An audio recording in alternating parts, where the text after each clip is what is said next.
Hola, bienvenidos a una clase más de la Lima Uniform 1 Whisky Papa Radio Club Trelew. En este curso para aspirantes a radioaficionados, el espacio es teoría, técnica, propagación y antenas. Mi nombre es Raúl Muñoz y soy el titular de la Lima Uniform 1 Whisky Golf Oscar, el instructor de este espacio. Hoy arrancamos con la clase 5 ya, donde vamos a ver el concepto de reactancia, que es la reactancia, el concepto de la reactancia capacitiva, de la reactancia inductiva XL.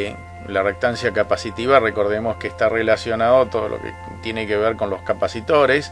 La reactancia inductiva, todo lo que tiene que ver con los inductores o bobinas, que es la XL. Recordemos que C es, cuando vemos la letra C se refiere al capacitor, a capacidad, y la letra L a inductancia. Vamos a ver el concepto de resonancia también, que viene relacionado con los dos conceptos anteriores. Y vamos a ver el transformador, un elemento que es fundamental y que forma parte de la fuente de alimentación de nuestro jack, de nuestro sistema de transmisión. Y vamos a ver los distintos tipos de transformadores que hay. En principio, antes de arrancar con esta clase, quisiera hacer alguna pequeña reflexión. Ya hemos llegado a la clase número 5. Algunos, han tenido tiempo o no de ver las clases. Eso está de acuerdo a la capacidad de tiempo que tiene cada uno. Yo sé que a muchos por ahí les parece esto chino básico y están tratando de remar, como se dice habitualmente, por lo menos acá en Argentina, en dulce de leche. Entonces la idea justamente es que ustedes entiendan que lo que se dicta acá son conceptos. Más allá de que por ahí se hacen números y cuentas y uno se vuelve loco con los submúltiplos y las subunidades y los conceptos y demás, se van a dar cuenta después, cada vez que termina una clase, cada vez que se dan las preguntas que tienen que resolver, que en realidad lo que se da acá es un concepto un poco más elaborado para que después ustedes, dentro de las preguntas que tienen que contestar, se van a dar cuenta que no son tan complejas en realidad. ¿Pero por qué no son tan complejas? Porque han tratado de entender esto que se da en estas clases. Así que no aflojen, vamos a seguir trabajando sobre los conceptos técnicos, que yo creo que es una parte en donde todo el mundo le escapa en los cursos de radioaficionados, porque es la parte más dura, digamos, ¿no? Algunos pueden tener por su formación conocimientos acerca de esto, pero bueno, les insto en este breve discursito a que traten de no claudicar, sino seguir metiéndole hasta que lleguen al punto tal en donde presenten su examen. Nada es complejo, es cuestión de charlar con el instructor cada una de las dudas que se tengan y seguir avanzando. Arranquemos. La reactancia. ¿Qué es la reactancia? La reactancia se define como la oposición al paso de una corriente alterna. Recordemos que es la corriente alterna la que varía de polaridad todo el tiempo, está cambiando positivo-negativo, positivo-negativo. De una corriente alterna que ofrece una inductancia pura o una capacidad en un circuito y se expresa en ohms, que es la resistencia en corriente alterna. En definitiva, ¿qué es la reactancia? Es la oposición al paso de la corriente alterna, en este caso. Esa es la reactancia. De un capacitor, de una bobina. ¿Y en qué se mide? Se mide en ohms, así como se medía en su momento la resistencia. Nada más que acá estamos hablando de reactancia. Un concepto muy parecido, nada más que cuando hablamos de reactancia, estamos hablando de elementos que están sometidos a la corriente alterna. Una corriente que varía de polaridad continuamente, a una frecuencia determinada. Vamos a ver. Acá en esta pequeña pizarra tenemos un pequeño resumen de este concepto que estábamos vertiendo. Cuando hablábamos de resistencia, ya por las primeras clases, hablábamos de esto justamente. Acá fíjense, tengo 3 circuitos. Los 3 están conectados a una fuente, un redondito con una onda senoidal, que indica que esto es una fuente de corriente alterna. ¿Qué tenemos acá? Una resistencia que está conectada a una fuente de corriente alterna. Acá que tenemos un capacitor, ¿sí? O condensador, que es lo mismo, que está conectado a una fuente de corriente alterna. Y acá tenemos una reactancia, un inductor. Acá tenemos una bobina que está conectado a una fuente de corriente alterna, ¿sí? Que está variando continuamente positivo, negativo, positivo, negativo. Los tres están conectados al mismo tipo o naturaleza de corriente eléctrica, que es corriente alterna. Vamos a ver qué pasa con la resistencia. En el caso de la resistencia, la corriente eléctrica pasa por acá por un momento, en otro momento se da vuelta, en otro momento vuelve para este lado, después da vuelta, vuelve, se pone tac, tac, y empieza a oscilar, siendo que en un momento de este lado se vuelve positivo y de este negativo, y después cambia, de este lado se vuelve negativo y de este positivo, y así continuamente en la resistencia eléctrica. Aún así, vamos a ver que el comportamiento de esta resistencia eléctrica es continua. No hay variabilidad. Siempre va a oponer la misma resistencia, siempre va a oponer la misma resistencia. No va a haber un cambio de fase. ¿Se acuerdan cuando habíamos hablado de desfasaje? Cuando hablábamos del capacitor y de la bobina. En este caso la resistencia no tiene ese desfasaje entre la tensión y la corriente, que uno se adelanta con respecto al otro, ver la clase anterior, ¿no? Entonces, eso es lo que pasa en un circuito resistivo puro. ¿Cuándo se habla de un circuito resistivo puro? Cuando no hay inductancias. Cuando no hay inductancias, no hay capacidades que están presentes en el circuito. Ahí se habla de circuito resistivo puro. Ahora vamos a ver, acá tenemos una reactancia capacitiva, tenemos un capacitor puesto acá. Entonces la corriente en un momento va a querer pasar, en otro momento va a girar en sentido contrario y así cambiando a la frecuencia que tenga el generador. Esto va a generar una oposición al paso de la corriente eléctrica, acá también en la resistencia, pero la oposición siempre va a ser de la misma manera. En cambio acá vamos a ver que en la gráfica, ¿qué tengo acá? En esta parte tengo la frecuencia, acá abajo tenemos la frecuencia y esta es la resistencia. Aunque varíe la frecuencia, imaginemos que yo puedo variar esta frecuencia. En un momento es 50 ciclos, en otro momento es 100 ciclos, en otro momento es 150, 200, 300 ciclos. Que yo pueda variar la frecuencia, no la tensión, la frecuencia. Que tan rápido cambia positivo o negativo. Vamos a ver que por más que yo varíe, empiezo con 50 Hz y termino con 500, 1000 Hz, la resistencia siempre va a ser la misma, nunca va a cambiar. Si esto es 100 ohms, siempre va a ser 100 ohms. ¿Qué pasa con un capacitor? Empiezo a cambiar la frecuencia. Empiezo con 50 Hz y termino, por ejemplo, no sé, en 500 Hz. Imaginemos que acá arrancamos con una frecuencia baja, 50 Hz, y vamos a, no sé, 500 Hz. En la frecuencia más baja vamos a ver que esta reactancia capacitiva, acá se mide la reactancia capacitiva en ohms, es bastante grande. A medida que aumenta la frecuencia, la reactancia va bajando, va bajando, va bajando, va bajando, al punto tal de que si aumento demasiado la frecuencia, este capacitor va a tender prácticamente a tener una reactancia capacitiva, una oposición al paso de la corriente eléctrica de cero casi. Y eso me va a provocar un cortocircuito en definitiva, porque acá la oposición va a ser cero, por lo tanto va a circular toda la corriente que tenga la fuente de alimentación. Básicamente esto explotaría si yo aumento demasiado la frecuencia, por lo tanto la corriente aumentaría grandemente. ¿Por qué? Porque va bajando mucho la oposición al paso de esa corriente. Veamos la bobina. En el caso de la bobina, tenemos acá la bobina conectada a una fuente de corriente alterna. Esta fuente de corriente alterna, igual que las demás, supongamos que yo la puedo variar de 50 Hz hasta 500 Hz. Es un decir. Entonces acá vamos a tener 50 Hz, acá vamos a tener 500 Hz. ¿Qué es lo que pasa? A medida que yo voy aumentando la frecuencia, no la tensión, la frecuencia, 50 Hz, 100 Hz, 150 Hz, 200, 300, 400, 500 Hz. Fíjense qué es lo que pasa con la reactancia inductiva, los ohms. Los ohms van aumentando. Toda esta cháchara para decir lo siguiente: la resistencia, por más que yo le cambie la frecuencia, no varía su resistencia, su oposición al paso de la corriente alterna, por ejemplo, en este caso. La capacidad sí varía. ¿Y de qué forma varía? Yo aumento la frecuencia y la reactancia capacitiva disminuye. Por el otro lado, en el caso de la bobina, yo aumento la frecuencia y la reactancia aumenta. A medida que aumento cada vez más la frecuencia, la reactancia inductiva aumenta cada vez más.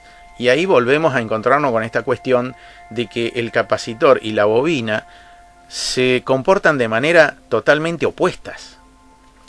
Esto es un concepto. El capacitor se comporta de una manera.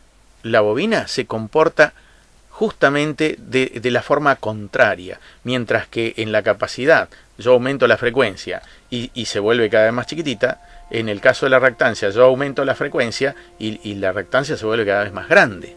Concepto fundamental. Entonces, cuando la corriente alterna circula por uno de estos dos elementos que contienen reactancia, la energía se almacena y libera alternativamente en forma de un campo magnético. Y en el caso de las bobinas, o un campo eléctrico en el caso de los capacitores. O sea, recordemos que en el inductor, ¿qué es lo que se almacena acá? Campo magnético. Hay magnetismo acá. ¿Y qué es lo que hay en los capacitores? Campo eléctrico. Cargas eléctricas. ¿Se acuerdan cuando hablábamos del estacionamiento, las cargas eléctricas y todo eso del capacitor? Bueno, justamente eso. Entonces, concepto fundamental. El capacitor es un elemento que se carga de cargas eléctricas, valga la redundancia. Y el inductor que genera magnetismo. Entonces uno genera un campo eléctrico y el otro genera un campo magnético. Vamos a ver la reactancia capacitiva. O sea, ¿a qué se refiere? A la oposición al paso de la corriente eléctrica alterna por parte de un capacitor. Entonces la reactancia capacitiva, XC, a partir de ahora tiene el apellido XC, es la propiedad que tiene un capacitor para reducir la corriente en un circuito de corriente alterna. Es un concepto básico. Entonces, yo pongo un capacitor acá en corriente sometido a corriente alterna y esto va a ofrecer una oposición al paso de la corriente alterna. Acá tenemos, ¿se acuerdan cuando veíamos la gráfica de la corriente, cómo estaba con respecto a la tensión, que estaban desfasados y demás? Todo esto se produce a una frecuencia determinada. Esa frecuencia determinada está contenida dentro de este simbolito. Este simbolito raro se llama omega. ¿Sí?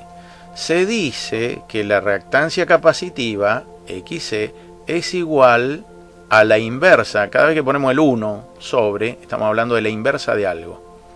La reactancia capacitiva es 1 sobre omega C. Ah, la pucha. ¿Y esto qué quiere decir? Vamos a verlo con un poquito más de detenimiento. Acá tenemos un poco más desglosada esta fórmula. Y acá desglosamos omega. Omega es esto, 2pi por f. Pi, si más o menos se acuerdan, es una constante que vale 3,14 y un montón de decimales más. Entonces, omega es 2 veces 3,14 multiplicado por la frecuencia. ¿Sí? Entonces es 2 por 3,14, 6,28. A partir de ahora hablemos de 6,28. Este pedacito vale 6,28 porque pi es constante. Pi es 3,14 siempre. 3,14, 15, 16, lo que sea.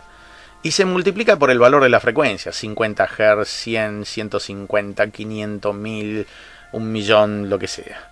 Y después se multiplica por el valor del capacitor. Recordemos que siempre que se hacen estas cuentitas hay que tener en cuenta que todo esté en el valor de la unidad, o sea que la frecuencia esté en el valor de la unidad. ¿Cuál es la frecuencia? ¿Cuál es el valor de la unidad de la frecuencia? Hertz, el hertz o ciclo por segundo. ¿Cuál es el valor del capacitor, de la unidad del capacitor? El faradio. Entonces esto tiene que estar en hertz, esto tiene que estar en faradio, para que toda esta cuenta me dé XC en ohms, ¿sí? Que eso es fundamental. Entonces acá lo tenemos desglosado. XC, que es esto, es la reactancia capacitiva medida en ohms. Pi es la constante, 3,1416, qué sé yo, radianes, 3,1416, listo. F es la frecuencia en Hertz, 150 Hz, 100 Hz, 3 millones de Hz, lo que sea. Y C es la capacitancia o capacidad en faradios. ¿Sí? Vamos a ponerle un poco de movimiento a esto, vamos a ponerle números, vamos a ponerle nombre. Y lo vamos a reflejar con un ejercicio, con este ejemplo. me dicen, un capacitor de 100 microfaradios, warning la tosca, ¿qué es lo que tenemos que hacer acá? No sigamos. ¿Qué es lo que tenemos que hacer acá? Pasar esos 100 microfaradios a faradios. 100 por 10 a la menos 6 faradios. ¿Sí? Entonces, ¿eso qué quiere decir? Que este 0 va a estar en el sexto lugar. Sexto lugar, porque es por 10 a la menos 6. Quinto lugar, cuarto lugar. Después de la coma, para atrás. Entonces, bueno, sigamos. Un capacitor de 100 microfaradios es conectado a una fuente de 220 volts. Agarro un capacitor de 100 microfaradios y lo enchufo a 220. Lo enchufo ahí a la red domiciliaria. No lo hagan, por favor. Esto es un ejercicio nada más. O en todo caso que lo hagan, tengan todos los recaudos y espero que sepan lo que hacen. Entonces, bueno, con una frecuencia de 50 Hz. De esa frecuencia, la frecuencia de la red. Nuestra frecuencia de la red de intercambio de polaridad positivo-negativo en Argentina es de 50 Hz. Y me pregunta, dice, ¿cuál es su reactancia capacitiva en ohms? A ver, arranquemos. En principio, ¿qué es lo primero que tengo que hacer? Esto que les había dicho. Tengo que pasar los microfaradios a faradios. Entonces tengo microfaradios por 10 a la menos 6, recuerden la clase anterior. Entonces esto está en el sexto lugar, esto está en el quinto lugar y el 1 está en el cuarto lugar después de la coma. Veamos acá, 0,1, 2, 3, 4. Listo. 100 microfaradios es igual a 0,0001 faradio. Hasta que no estén convencidos de esto, no sigan, por favor. Entonces, listo, aplicamos la formulita. ¿Qué digo? Aplicamos, sí, pero no es tan complejo. Fíjense, ¿qué es lo primero que se resuelve en un calculito de esto? Lo que está dentro del paréntesis. Lo que está dentro de estas cosas que son el paréntesis. Entonces, ¿qué pongo acá dentro del paréntesis? Pongo 6,28. ¿Y ese número dónde me salió? ¿Me salió de la galera? No. 2 veces pi. 2 por 3, 14. 3,14 por 2, 6,28. Listo, 2 pi acá. La frecuencia, ¿cuál es la frecuencia? Y ahí me dice que es de 50 Hz. Listo, 6,28 por 50 Hz. Y le pongo acá la unidad. Y hay que acostumbrarse a ponérselo en el cuaderno de apunte porque después uno no supo qué es lo que puso, si era frecuencia, si era capacidad, si qué era lo que, por qué lo multiplicó por 50, de dónde se salió ese 50. Por eso es importante poner las unidades, sus unidades respectivas al lado de los números, porque después entonces cuando repaso sé qué estuve haciendo en definitiva. Entonces, bueno, ya tenemos 6,28, que es 2pi, por 50, por 0,0001 faradio. Si yo hago esta cuentita acá, hago esta multiplicación, y a este resultado le hago 1 dividido ese resultado, no al revés, 1 dividido este resultado me va a dar 31,84 ohms. Les insto a que paren acá, hagan la cuenta y ven si le da. Después sigan. Entonces, si la frecuencia aumenta, ahí me dice el tipo, listo, ya lo calculaste a 50 Hz. ¿Qué pasa si la frecuencia aumenta a 100 Hz? ¿Cuál sería el valor de su reactancia capacitiva? Que se mide en ohm, recordemos. A ver, vamos a ver. Lo único que tengo que hacer es cambiar en esta ecuacioncita, en esto, cambiar el valor de la frecuencia. Ya no es más 50, me está preguntando a 100. ¿Qué es lo que pasa a 100? Listo, 6,28 por 100 por el mismo valor del capacitor, pues es el mismo, 0,0001 faradio. Todo lo que da acá, 1 dividido esto. Y me da 15,92 ohms. Entonces, ¿qué es lo que quiere decir esto? Vamos a la curva de vuelta. Vamos a la curva de vuelta. Acá está, imaginemos que acá hay 50 Hz. Esto es frecuencia. Acá hay 50 Hz. Listo. Arrancamos con 50 Hz. Y por acá hay 100 Hz. Por acá, por ejemplo. ¿Esto qué quiere decir? Que a 50 Hz el capacitor tenía 31,84 ohms. A 100 Hz, el doble de la frecuencia, ¿qué pasó con la reactancia? Bajó a la mitad, casi, porque no es totalmente lineal, bajó casi a la mitad. Concepto fundamental, y acá tiramos el concepto. En un capacitor conectado a corriente alterna, la reactancia capacitiva en ohms de ese elemento, de ese capacitor, disminuye conforme aumenta la frecuencia. Aumenta la frecuencia, disminuye la reactancia capacitiva. Aumenta la frecuencia, disminuye la reactancia capacitiva. Concepto fundamental. No sigan por favor hasta que entiendan este concepto y después, bueno, sigan avanzando con el video, por favor. Ahora vamos a ver lo mismo, pero nada que ver. Lo mismo, pero lo contrario, la reactancia inductiva, XL. La reactancia inductiva, XL, es la capacidad que tiene un inductor para incrementar la corriente en un circuito de corriente alterna. ¿Por qué? Porque aumenta la frecuencia y aumenta la reactancia inductiva. Vamos por pasos. Acá tenemos el circuito, ¿sí?, que está conformado por una fuente de corriente alterna, una onda senoidal que estoy metiéndole a esta cosa, viaja por acá, va por toda la bobinita, va todo por acá, y eso hace que este núcleo que está acá en el medio de la bobina se energice, porque volvemos al concepto. ¿Qué es lo que tengo dentro de una bobina que es energizada, que le pongo tensión? Campo magnético. Entonces voy a magnetizar ese núcleo. Y esta bobina va a generar algo que se llama reactancia, una oposición al paso de la corriente eléctrica. Y esa oposición se llama XL y es omega L. El omega del que estoy hablando es el mismo que el anterior. Veamos. Es esto. Omega es 2pi por F. Acuérdense, omega es 2pi por F. Pi, ¿qué es? 3,14.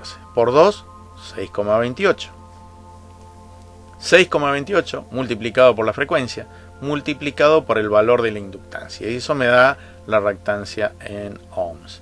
Para que me dé la reactancia en ohms, la frecuencia tiene que estar en hertz y la L, la inductancia, tiene que estar en henry, que era la unidad de medida de la inductancia. Espero que se acuerden. Entonces acá tenemos los parámetros. XL, reactancia inductiva en ohms. Pi, que es la constante, 3,14. F es la frecuencia en hertz. Y L es la inductancia en henrios o en henrys, que es lo mismo. Y bueno, como siempre, uno entiende un poco más con los ejemplos, así que vamos a ir a un ejemplo. Dice, un inductor, ya no estamos hablando más del capacitor, olvídense un rato del capacitor. Un inductor de 4 henrios, es conectado a una fuente de 220 volts. Agarro un inductor de 4 henrios, lo enchufo a los 220, con una frecuencia de 50 Hz, o sea que lo estoy enchufando a mi red domiciliaria, porque mi red domiciliaria tiene 220 volts y la frecuencia es de 50 Hz. O sea que cambia 50 veces de polaridad en un segundo. Entonces, ¿cuál es su reactancia inductiva en ohms? O sea, ¿cuál es su XL? Vamos a ver. Primero, tratemos de entender el enunciado. Después, sigan. XL va a ser igual a 6,28, que es 2pi. Aplico esta formulita, por supuesto. 6,28 multiplicado por 50 y multiplicado por 4 henrios. Acá no tengo que hacer pasaje ni nada porque está en el valor de la unidad. Y eso me da 1256 ohms. 1256 ohms. Otra vez de nuevo dice, y bueno, ¿qué pasa si yo aumento la frecuencia? Yo agarro acá al generador en lugar de ponerle 50 ciclos, lo aumento a 100 Hz, al doble.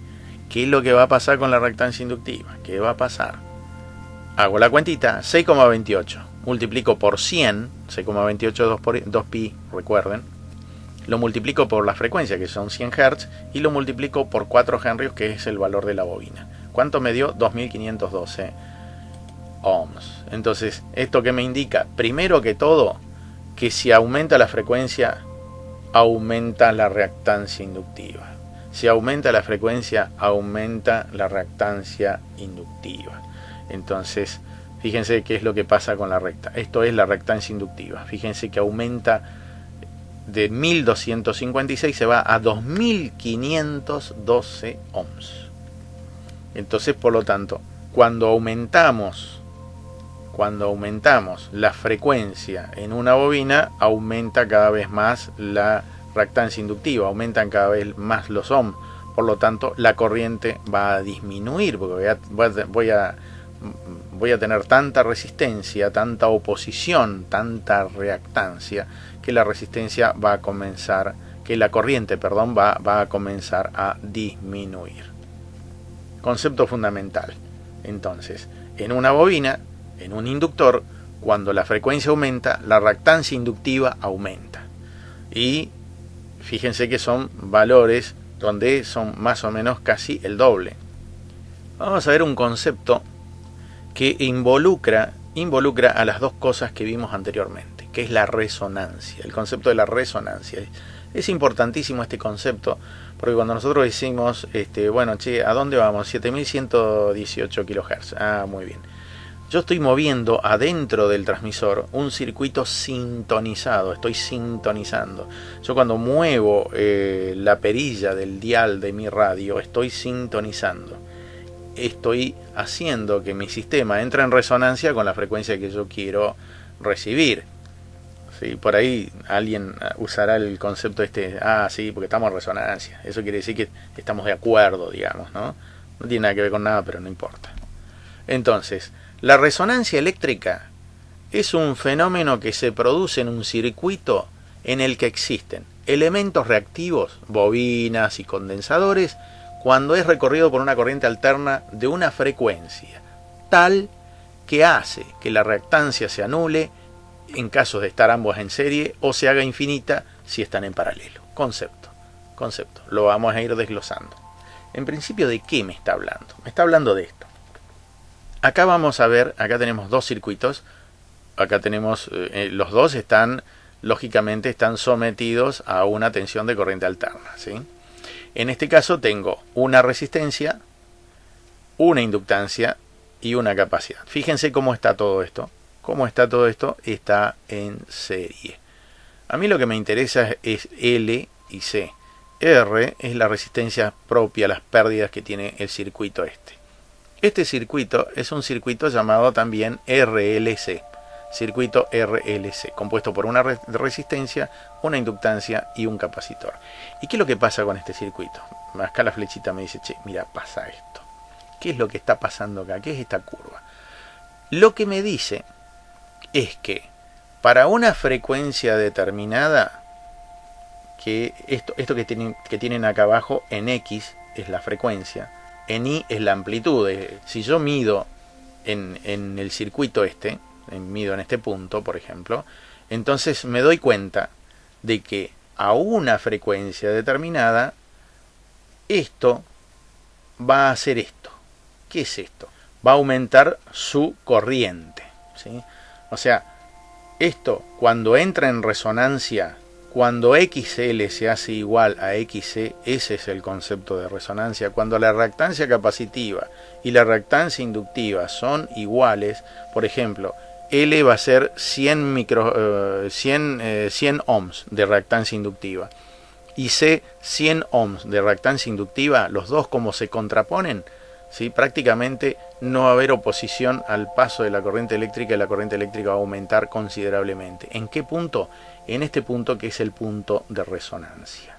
En ese punto la corriente va a ser muy grande en este circuito, en un circuito serie RLC. En el circuito paralelo RLC que vemos acá, vamos a ver que la bobina y el capacitor están puestos en paralelo, junto con esta resistencia de pérdida de la que hablábamos anteriormente. ¿Y esto cómo se comporta? Exactamente al revés. A la frecuencia de resonancia, la corriente va a ser la más chiquitita. Prácticamente va a circular muy poquita corriente cuando esto entra en resonancia. Los dos son circuitos resonantes. Uno es un circuito resonante serie y el otro un paralelo. Los dos, íntimamente, cada uno de sus componentes funciona de la misma manera. Pero unidos, según si están en serie o en paralelo, es el comportamiento que tienen. Pero en definitiva el concepto es que la resonancia, que son estos puntos, se producen cuando la XL es igual a la XC. La resonancia se produce cuando la reactancia inductiva es igual a la reactancia capacitiva. 100 ohm de reactancia inductiva, 100 ohm de reactancia capacitiva. Listo, ahí hay resonancia. Pero esa resonancia va a ser a una frecuencia determinada. Si yo cambio la frecuencia, esta igualdad ya no se va a cumplir, por lo tanto no va a haber resonancia. Concepto fundamental. Entonces, si yo tengo un circuito resonante, como por ejemplo este, ¿sí? Que es, cuando yo le pongo una tensión eléctrica, ¿qué es lo que va a pasar acá? Lo primero que va a hacer es el capacitor va a dejar que todas las cargas empiecen a acumularse en el capacitor hasta que se establezca la corriente. Mientras tanto, esa tensión va a también ser puesta sobre la bobina, sobre el inductor. El inductor, ¿qué es lo que va a generar inmediatamente, en el mismo momento en que se le aplique la tensión? Una fuerza contraelectromotriz. Se va a oponer a esa corriente que yo le quiero meter a la bobina y me la va a devolver. ¿Y esto qué va a hacer? Que esta cosa, que es la bobina, me va a devolver corriente, mientras que a este le gusta la corriente. Entonces, este me devuelve la corriente, me carga el capacitor cuando se carga totalmente, ¿qué pasa? Está puesto en paralelo con la bobina, se va a descargar en la bobina. Y en el momento en que la bobina se cargue, me va a descargar eso en el capacitor. Y así, formando algo que se llama oscilación. Esta oscilación de cargas de corriente que van y vienen, carga el capacitor se descarga en la bobina tiende a cargar nuevamente el capacitor y demás, se produce lo que nosotros llamamos resonancia. Y produce una onda a una frecuencia que está determinado exclusivamente ¿por qué? Está determinado exclusivamente por los valores de C y por los valores de L. Acá tenemos un ejemplo de una radio galena. Es el mejor ejemplo práctico de la aplicación de un circuito resonante. Estas radios galenas son radios que no tenían pilas. Yo tengo una armada por ahí. Tiene una antena muy alta, muy larga. Entra la señal por acá, entra la bobina. Fíjense que la bobina está puesta en paralelo con el capacitor variable. El capacitor variable, recuerden que es un capacitor que yo puedo variar a voluntad. Si yo varío la capacidad del capacitor, ¿qué es lo que estoy haciendo? Estoy variando la frecuencia de resonancia. Entonces, esta L y esta C están sintonizados, por ejemplo, a LU20. Entonces estoy escuchando LU20. Listo, lo saco de esa frecuencia y estoy escuchando otra estación. No me acuerdo cómo se llamaba la otra. En AM, por ejemplo. Entonces, este circuito resonante va a capturar la frecuencia que yo quiero. Porque a la antena le van a llegar todas las frecuencias. Todo lo que está dando vuelta por ahí le va a llegar a la antena. Y yo no quiero escuchar todo porque no lo puedo escuchar a todo. Entonces, ¿qué es lo que hago? Pongo una bobina, un capacitor, por ejemplo, en este caso, puesto en paralelo. Que dicho sea de paso, esta configuración en paralelo se llama circuito tanque. La configuración en paralelo se llama circuito tanque. Y el otro en serie se llama circuito trampa. Por las dudas que por ahí lo lean en algún handbook o algo por el estilo. Entonces acá tenemos un circuito paralelo o circuito tanque que va a tomar esa señal, va a pasar a través de la galena. La galena es una pirita de plomo que lo que hace es oficiar de semiconductor y después va a ir directamente a los auriculares para que yo pueda escuchar la modulación del locutor. La galena su misión es demodular, o sea, sacar la radiofrecuencia, que yo no la puedo escuchar porque está en una frecuencia muy alta. Yo no escucho 580 kHz, yo escucho la voz del locutor. Y entonces, ¿dónde está la separación? Lo hace la galena. La galena me extrae de la portadora, que son esos 580 kHz, esa frecuencia, me extrae la frecuencia más baja, que es la de la modulación. Es una forma muy interesante de entender cómo funciona un circuito resonante. Ahora ingresamos a el transformador. El transformador es un aparato o dispositivo que sirve para transformar la tensión de una corriente eléctrica alterna sin modificar su potencia. No es que me transforma de alterna a continua, no. Funciona en alterna, principio fundamental. El transformador funciona en alterna. Entro con alterna, salgo con alterna. Pero ¿qué es lo que me transforma entonces? Me transforma la tensión. Entonces yo puedo entrar con 220 volt y salir con 9 volt, con 12 volt. O puedo entrar con 220 volt y salir con 800 volt, con 3000 volt, como pasa con los microondas, por ejemplo. Transformador que tiene microondas, por eso hay que tener mucho cuidado. Está cerca de los 3000 volt el transformador que tiene en la entrada, ¿no? Entonces, bueno, hay que tener cuidado. Acá tenemos el formato de un transformador convencional, que es el que más se conoce. ¿Y cómo está conformado por dentro? Por dentro está conformado por un hierro, por un núcleo de hierro, que tiene dos bobinas básicamente, puede tener más. No lo vamos a embarullar, por eso, listo, nos quedamos con dos bobinas, el transformador básico. Entonces tiene un primario, ¿sí? Y tiene un secundario. ¿Qué es esto de primario y secundario? ¿Van a la escuela? No. Así se denomina a la entrada y a la salida del transformador. La entrada del transformador se le llama primario, que es por donde ingresa la tensión. Y la salida del transformador se llama secundario, que es por donde sale la tensión. Entonces, fíjense acá la diferencia. Esta parte tiene mucha cantidad de vueltas con respecto a la otra parte que tiene menos cantidad de vueltas. Entonces, ya observamos algo. Y estamos observando, en principio, 3 parámetros. N1, por ejemplo, acá. N1. N es cantidad de vueltas 1. Voltaje 1, V1, ¿sí? Acá entra con la alterna. Y la corriente I1, ¿sí? Que es la que entra por acá. Entonces esta es la parte 1 y esta es la parte 2. Entonces la parte 2 tiene su propia cantidad de vueltas, su propia tensión y su propia corriente. Imaginemos que yo entro con 220 volt acá y acá, como tiene menos vueltas, va a salir, no sé, 12 volt. Imaginemos, ¿no? Esto se puede utilizar al revés también. Puedo meterle 12 volt y obtener 220 de este otro lado, pero con algunas limitaciones que no es el fin de este curso. Simplemente ver los conceptos de cómo funciona un transformador. Entonces acá tenemos las denominaciones. V1 es la tensión del primario, que era el primario por donde ingresaba en el transformador la tensión. Vp, también llamado V del primario, voltaje del primario. La V2, tensión del secundario, voltaje del secundario, Vs. I1, corriente del primario. I2, corriente del secundario, que es esta que está acá. N1, vueltas del primario. Y N2, vueltas del secundario. Esto es fundamental entenderlo para después poder entender lo que sigue después, que tiene que ver con algo que se llama relación de transformación.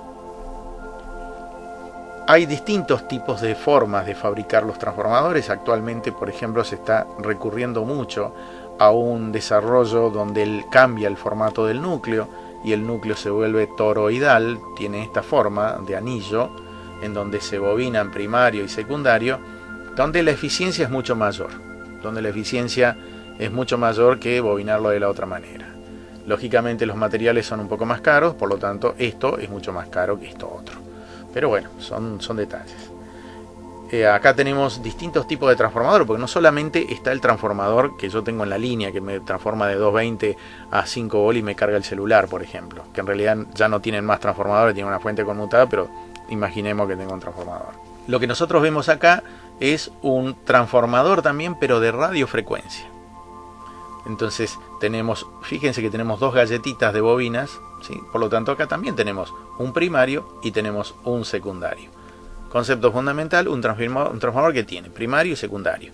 Por el primario ingresa la señal o tensión y por el secundario sale, ¿sí? Eso es un fundamento. Y es importante tener en cuenta que hay una relación que se llama relación de transformación. ¿Qué es esta? Se llama relación. Cuando yo hablo de relación desde el punto de vista matemático, estoy hablando de una división. Cuando ustedes le digan, porque la relación es una división. La relación es una división. Entonces, ¿qué divido? Bs dividido Bp. Entonces, la relación entre Bs, la tensión del secundario, sobre dividido la tensión del primario, es igual a la cantidad de vueltas N del secundario dividido la cantidad de vueltas del primario. Acuérdense, todo lo que es secundario va arriba y todo lo que es primario va abajo. ¿Y qué es lo que hacemos? Por un lado relacionamos las tensiones y por el otro lado la cantidad de vueltas. Vamos a ver bien un poco más detallado esto. Y acá tenemos un ejemplo. Dice, un transformador, lo que habíamos visto anteriormente en la placa anterior, posee un primario de 500 vueltas. Listo. Acá es importante, cada vez que se tira un ejercicio, lo que sea, anotar cuáles son nuestras incógnitas y cuáles son nuestros datos. En este caso, acá tenemos un dato que me dice que NP, o sea, la cantidad de vueltas del primario, es de 500 vueltas. Y un secundario de 1500 vueltas. O sea, el secundario va a ser mucho más grande, más cantidad de vueltas. NP va a ser igual a 1500 vueltas. Si al primario se lo alimenta con una corriente alterna de 110 volt, ¿sí? No estamos más en Argentina, estamos en Estados Unidos, tiene 110 volt. ¿Qué tensión se obtendrá en el secundario? Vuelta de nuevo, vamos a ver cómo era el transformador, tiene un primario, tiene un secundario, ¿sí? Entonces, listo, analicemos. ¿Qué tenemos como dato? tenemos como dato la tensión del primario, 110 volt, la cantidad de vueltas del secundario, 1500 vueltas, la cantidad de vueltas del primario, 500 vueltas. Y acá, ¿qué es lo que me preguntan? La tensión que voy a obtener en función de estos datos en el secundario, en la salida del transformador. Entonces, aplicamos la relación de transformación y acá, ¿qué es lo que podemos hacer? Vamos a repasar un poquitito algún concepto de matemática, pero por arriba, ¿no? No nos vamos a detener demasiado, pero la idea es que más o menos sepan de dónde sale esto. Acá tenemos planteada la relación de transformación. Esto se llama productos cruzados. Ay Dios, ¿por qué me vienen con esto ahora? Y bueno, es la relación de transformación. Perdón. Entonces, ¿qué es lo que hago? Multiplico esto por el que está enfrente cruzado y lo hago igual a el otro producto cruzado, ¿sí? BS por NP va a ser igual a NS por BP. Hago esto, productos cruzados. ¿Y por qué hago productos cruzados? Porque es más fácil para después hacer el pasaje de términos. Entonces, listo. NP está multiplicando a BS, entonces ¿cómo pasa para el otro lado? Dividiendo. En realidad no es que pasa mágicamente, pero esto no es una lección de matemática, así que lo dejamos de esa manera.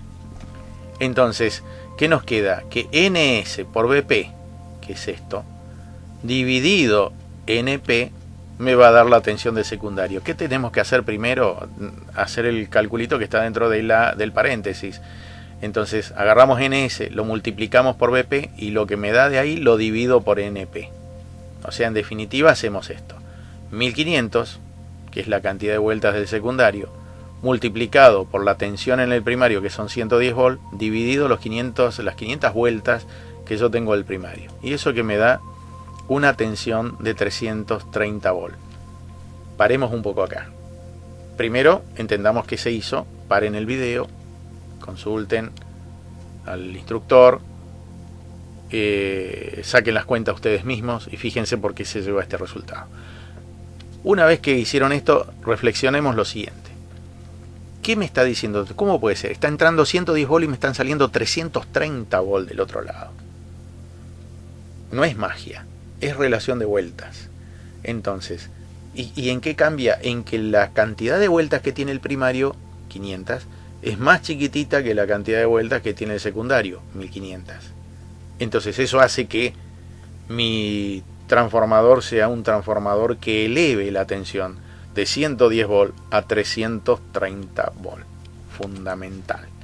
Entonces, conceptos.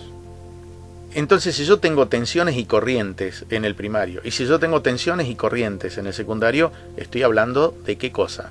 Tensión por corriente. ¿Qué era? Potencia en watts. Entonces, un concepto fundamental. La potencia del primario, en watts, es igual a la potencia del secundario, en watts. Menos las pérdidas. ¿Por qué? Porque lamentablemente ningún sistema es totalmente y completamente infalible. Entonces siempre tiene pérdidas. Ustedes van a enchufar un transformador y ¿qué es lo primero que notan en el transformador? Temperatura. Aunque no tengan nada conectado a la salida, lo mismo, un poquito de temperatura levanta. ¿Y eso qué significa? Pérdidas, son pérdidas. Es muy difícil lograr un transformador que no tenga pérdidas. Siempre va a haber un poco de pérdidas. Y eso le resta performance, le resta eficiencia a nuestro transformador. Pero básicamente la potencia que entra en el primario va a ser igual a la potencia del secundario. Solo funcionan en corriente alterna. Un transformador no funciona con corriente continua. Si yo agarro un transformador de 220 alterna y lo enchufo a 220 corriente continua, lo quemo de una, de entrada lo quemo. ¿Por qué? Porque funciona por variación de polaridad. Si yo le meto una polaridad definida, positivo o negativo directamente, lo quemo. Otro punto, los núcleos pueden diferir en función de la frecuencia de uso. Entonces hay núcleos de hierro, el núcleo de los transformadores comunes, hay núcleos de ferrite, hay de aire. En radiofrecuencia se usa mucho. Bobinas que están puestas, dos bobinas en un caño, en un tubo, en un tubito, y que no tienen nada adentro. Y eso es un transformador también. En ese caso, un transformador de radiofrecuencia. Entonces hay distintos tipos de transformadores de alimentación, que por ejemplo acá tenemos dos. Acá tenemos un reductor de tensión y un elevador de tensión. Fíjense cuál es la diferencia. Que en el reductor de tensión la cantidad de vueltas del primario, de la entrada, es más grande que la cantidad de vueltas del secundario, de la salida. O sea, cuanto más vueltas tengo, estoy involucrando más cantidad de volts también. Entonces, ¿qué pasa? Acá va a haber más volt que acá. Acá fíjense que al revés. Acá voy a tener menos volt que acá. ¿Por qué? Porque esto es un elevador de tensión. Entonces, por ejemplo, este puede ser el transformador de un cargador de batería. Entra con 220 volts, sale con 12 para que me cargue la batería. Listo. Este puede ser el transformador de un microondas. Entro con 220 volts y salgo con 3000 volts acá para alimentar la magnetron del horno a microondas. Entonces es un elevador de tensión. Entonces, fundamental. En este caso, NP va a ser mayor que NS. O sea, N era la cantidad de vueltas. Cantidad de vueltas del primario va a ser mayor que la cantidad de vueltas del secundario. Y la tensión en el primario va a ser mayor que la tensión en el secundario. En este otro caso va a ser exactamente al revés. La cantidad de vueltas del primario va a ser menor que la cantidad de vueltas del secundario. Sí, pues más chiquitito, menos cantidad de vueltas. Y la tensión en el primario va a ser menor que la tensión en el secundario. 220, 3000 volts, por ejemplo. Después también tenemos casos especiales que son los autotransformadores. En el caso del autotransformador se usa un solo bobinado para que una parte sea primario y otra parte sea secundario. Estos se usan para aplicaciones muy especiales, porque fíjense que en realidad una de las cosas que me hace el transformador es aislarme los 220. Acá no me los aísla nada, me lo tengo todo conectado. Y entonces la fase, lo que me puede dar un patadón, no lo aíslo nada acá. Por eso esto se usa exclusivamente en laboratorios y demás para aplicaciones muy específicas. Y esto es el autotransformador. Entonces básicamente que un autotransformador es un transformador que tiene el primario y el secundario, pero con una sola bobina. No tiene dos bobinas. Tenemos también a otro transformador, el transformador de aislación. ¿Qué es un transformador de aislación? Es un transformador que me aísla el aparato que yo voy a conectar de la línea. Por ejemplo, hace un tiempo atrás un colega compró un receptor antiguo a válvulas y lo llevó a su casa, lo enchufó y le saltaba el disyuntor diferencial.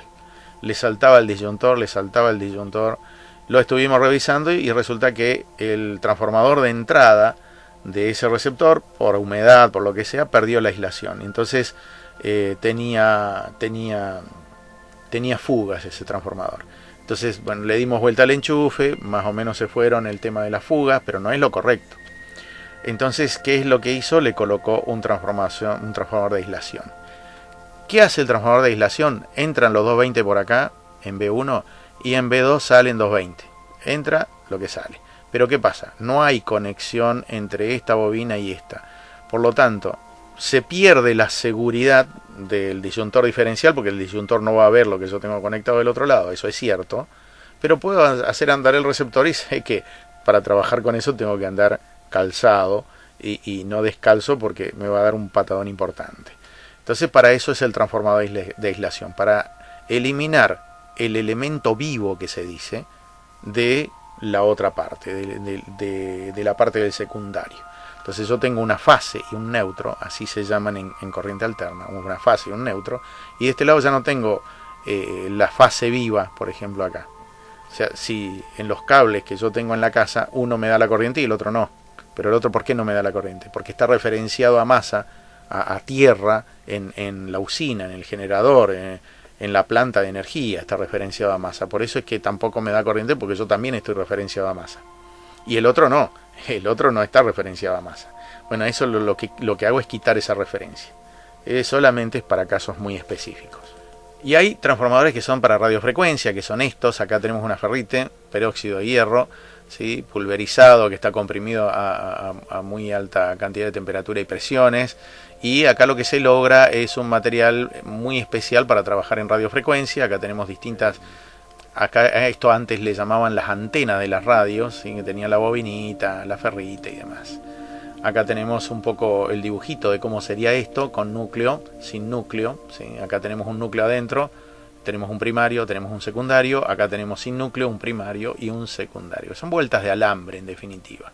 En radiofrecuencia muy poquitas vueltas de alambre es suficiente. Acá tenemos unos transformadores especiales, que son también hechos con ferrite, que también son transformadores, tienen un primario y un secundario.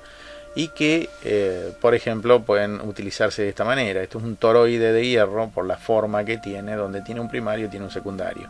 En este caso, el toroide no está hecho de hierro, sino de ferrite. Entonces, acá tenemos un circuitito donde habría una aplicación. Acá tenemos un primario, tenemos un primario y un secundario en T1. T1 que es un transformador. T1 que es un transformador. Detengámonos un poquitito acá, en T1. Fíjense que tiene unas liñitas de punta, eso de punteadas, eso significa que esto está metido dentro de un armazón metálico, que es algo que se llama jaula de Faraday, que impide que esto genere oscilaciones hacia afuera o que ingresen ruido o oscilaciones desde afuera hacia adentro. Fíjense que acá tiene un dibujito de una flechita que indica que el núcleo yo lo puedo mover a voluntad. Y estos son los tachitos que ustedes ven en las radios. Ustedes si destapan una radio van a ver cuadraditos que tienen un tornillito y dicen, ah, qué lindo tornillito para meterle mano. Y entonces nunca más anduvo la radio, por ejemplo. No hay que meterle mano a esas cosas. Pero en definitiva, ¿qué son? Son transformadores que tienen un primario, tienen un secundario. Y fíjense este detalle. ¿Se acuerdan? Esto es un capacitor. ¿Y esto qué es? Una bobina. ¿Qué es esto? Un circuito resonante. Tenemos un circuito resonante en el primario y ningún circuito resonante a la salida, que es el secundario. Y está excitando, está entrando directamente a algo que se llama transistor, que después lo vamos a ver, ¿sí? Está entrando, es una etapa electrónica. Pero esto es en definitiva para que ustedes sepan más o menos dónde están ubicadas las bobinas y por qué es que lo estamos viendo y cuál es la importancia que tienen en realidad. Así que bueno, esto es todo por ahora. Sé que esto fue un poco arduo, cada vez se está poniendo un poquito más escabroso el camino, pero en cuanto vean las preguntas que tienen que resolver, decir, ah, pero yo me aprendí todo esto y la respuesta no era tan compleja. Y entonces, ¿cuál es la razón de todo esto? Que ustedes sepan por qué. No me sirve de nada saber el resultado de algo si en realidad no entiendo el concepto. Tachar un multiple choice, por ejemplo, no me hace inteligente por más que yo saque un 100 en ese multiple choice porque me aprendí todas las respuestas de memoria, sino porque entendí los conceptos, porque después como radioaficionado me va a servir. Y cuando me digan del otro lado, che, ¿qué sirve? Ah, ¿vas a hacerte un transmatch? ¿No te vas a hacer un transmatch? Ah, sí. ¿Y qué es un transmatch? Y no sé, una bobina, unos capacitores y listo. Bobina, capacitores, circuito sintonizado. Los conceptos son importantes. Bueno, desde ya muchísimas gracias por la atención en esta nueva clase. Vamos a seguir con otras más, por supuesto, hasta poder completar el curso. Les pido por favor paciencia y que cualquier duda consulten. Para eso está el instructor. Muchas gracias. Hasta el próximo encuentro.